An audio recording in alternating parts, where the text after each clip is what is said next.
Next है डाइबोडॉक। डाइबोडॉक जो है बेसिकली ये हम कह सकते हैं कि ये डायबिटीज के पेशेंट्स के लिए एक्सक्लूसिवली बनाया गया है। अब डायबिटीज को समझने की कोशिश करेंगे कि डायबिटीज क्या होती है। मैं यहाँ पे एक साधारण और सरल भाषा का प्रयोग इसलिए कर रही हूँ क्योंकि हम में से 90% लोग यहाँ पर डॉक्टर्स नहीं है, और जो शायद कभी बायो पढ़े भी नहीं होंगे ऐसे भी लोग हैं। तो इसलिए मैं आपसे एक सरल भाषा, जो समझने लायक भाषा है, उसमें बताने की कोशिश कर रही हूँ ताकि आप समझ सकें और याद भी शायद रख सकें। शुरुआत करते हैं। What is diabetes? डायबिटीज क्या होती है? इसको सामान्य भाषा में शुगर भी कहा जाता है। होता क्या है, आपकी बॉडी में लीवर के पास एक ग्लैंड होता है, नीचे लीवर के लोकेटेड होता है, उसे कहते हैं पेनक्रियाज। उस ग्लैंड में इंसुलिन नामक एक तत्व बनता है, या कह सकते हैं इंसुलिन नामक एक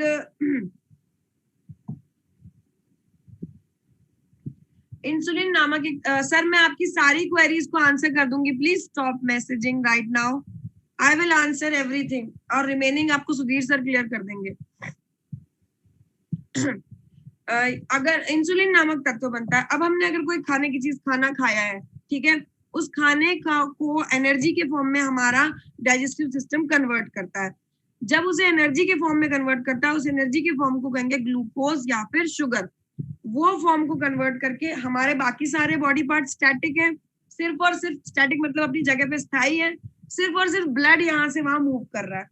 तो वो जो एनर्जी हमारे डाइजेस्टिव सिस्टम यानी हमारे जो खाने के पचाने की प्रक्रिया है, उसने जो एनर्जी बनाई है, वो एनर्जी ब्लड को दी जाती है कि सारे सेल्स टॉप टू बॉटम सभी सेल्स को देख के आया जाए, क्योंकि उन्हें ग्रोथ में, या कह सकते हैं उन्हें बिल्ट इन होने में जरूरत है उस एनर्जी की। वो ब्लड के पास जो एनर्जी अब दे दी गई है, उस ब्लड में इंसुलिन मिक्स होता है, और वो इंसुलिन कह सकते हैं जो हर सेल के पास जो ताला लगा है उसकी चाबी इंसुलिन के पास है, और वो बीटा सेल्स कहते हैं जहाँ पे एब्जॉर्प्शन होते हैं अलग अलग सेल्स में, वहां पर इंसुलिन जाके एब्जॉर्प्शन करवाता है। अब प्रॉब्लम डायबिटीज में क्या होती है, शुगर कहाँ से जन्मा? प्रॉब्लम ये है कि जो इंसुलिन बनना था, या तो वो इंसुलिन बनना ही बंद हो चुका है एक चीज, या फिर दूसरी चीज वो इंसुलिन काम करना बंद कर चुका है। ये दोनों सिचुएशंस जब होती हैं, तब आपको ये जो ब्लड में शुगर खाने वाला खाना बन के ब्लड में जा रहा था ना शुगर के फॉर्म में, ग्लूकोज के फॉर्म में, वो जो है वो ब्लड में ही रह जाएगा। अपने आप ब्लड में शुगर का लेवल बढ़ जाएगा, क्योंकि आपने एक बार खाना खाया, शुगर बन के फिर ब्लड में आ गई, दोबारा खाना खाया, शुगर बन के फिर ब्लड में आ गई, तो ब्लड में शुगर का लेवल बढ़ जाएगा। साथ ही साथ डायबिटीज के पेशेंट जो सबसे ज्यादा महसूस करते हैं वो होती है कमजोरी, वीकनेस। वो क्यों? क्योंकि जो शुगर ब्लड में भर गया है, एक्स्ट्रा हो गया, वो शुगर सारे सेल्स को पहुंचाना था उनकी ताकत के लिए, उनको काम करने के लिए। अब वहां एनर्जी पहुंची ही नहीं है, तो वो बेचारे काम कैसे करेंगे? इसलिए वो सारे सेल्स, सारी बॉडी पार्ट जो है, आपके सारे सेल्स जो है वो वीक महसूस करने लगते हैं, कमजोर महसूस करने लगते हैं। और यहाँ पर ये जो डाइबोडॉक डिजाइन किया गया, ये आपकी उसी नीड को पूरा करने के लिए है। सबसे पहले इसमें करेले का रस, और करेले के रस में होता है पॉलीपेप्टिन पी नामक एक तत्व। पॉलीपेप्टिन पी करेले के रस का वो तत्व जो हमारे बॉडी में बनने वाले इंसुलिन के बराबर काम करता है। जो हमारा इंसुलिन बनना बंद हो गया है, या इनएक्टिव हो गया है, या काम करना बंद कर चुका है, ये उसके बराबर है। अगला हम अगर यहाँ पे बात करें तो करेले के रस में शेरेंटिन नाम का भी एक तत्व पाया जाता है, शेरेंटिन, जो कि ब्लड में शुगर के लेवल को कम करता है। अगला, जामुन के रस में जम्बोलिन नामक एक तत्व होता है, और ये जम्बोलिन जो है ये आपके खाने के साथ जैसे आप खाना खाते हैं ना, मैंने बताया आप स्टार्च फॉर्म में खाना खाया, तो स्टार्च को शुगर का जो कन्वर्जन का बीच का प्रोसेस है, उस प्रोसेस को स्लो डाउन हो जाता है, तो शुगर कम या स्लो बनेगी, तो ब्लड में इमीडिएटली शुगर नहीं बढ़ेगा। अगला जो है ग्वारपठा।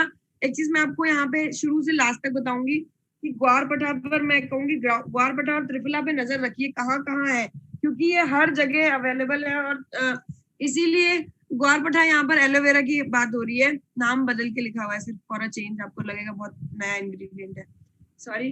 ग्वारपठा एलोवेरा है, और एलोवेरा के अंदर होता है आयोमेडिन।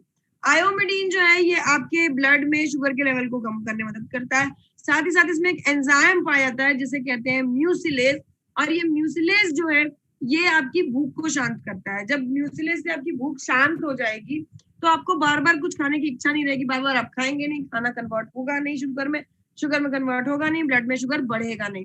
अगला अगर हम बात करें यहाँ पर ग्वारपाठा यानी एलोवेरा में ही क्रोमियम और मैग्नीशियम नामक 2 तत्व पाए जाते हैं जो कि आपकी इंसुलिन के अमाउंट को भी बैलेंस करते हैं। अगर थोड़ा बहुत कम प्रोडक्शन हो रहा है या एक्सेस प्रोडक्शन हो रहा है तो उसको भी बैलेंस करते हैं।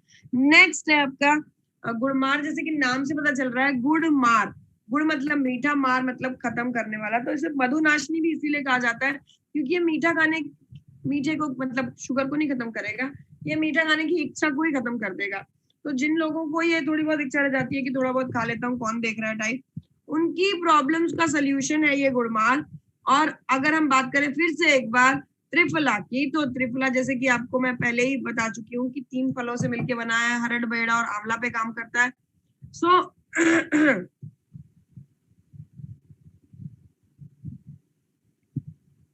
हरड़, बेड़ा, आंवला ये काम करते हैं आपके वात, पित्त और कफ पे, और यहाँ पर ये पित्त वाला जो मेजर है वो यूज होगा विच इज आपका शुगर कम करता है ब्लड में।